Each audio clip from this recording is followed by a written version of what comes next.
Μιλάω σοβαρά. Εντάξει, σε παρακαλώ, παιδιά. Μιλάω σοβαρά και εσείς μου πείτε να κάνει ασκήση βέβαια. Τι θα κάνω. Δεν μπορείτε να φανταστείτε πως τι θέλω. Έτσι, έτσι και μπλουμ. Και μπλουμ. Και μπλουμ. Ο Ιησούς Χριστός νικάει. Κάνω τους γύρους έτσι. Α.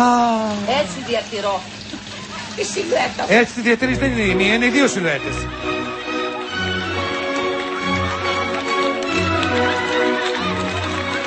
Ήξερα για τη λίμνη των Κύκνων, αλλά για τη λίμνη του Βαλαιών δεν ήξερα.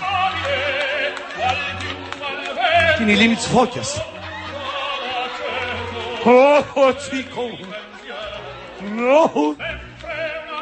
Τι θα δούμε άλλο θέμα στη ζωή αυτή.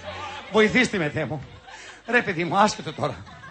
Αλλά η κρύα στην Ελλάδα, να το πούμε, έχουν παιδιά ένα χιούμορ. Δηλαδή εκεί που μιλάω σου λέει κάτι άσχετο. Στις κηδείες καμιά φορά που έχεις πάει, δεν είναι εκεί που κάνω. Τι είναι το φωστάνι που πήρες, δεν λένε κάτι. Σπάσε. Η γριά εκεί που κάθεται λέει κάτι άσχετο. Δεν σε παρακαλώ. Όχι, διότι άμα δεν ψηφίσουν όλοι, οι εκλογές δεν θα είναι τίμιες. Θα είναι άνισες.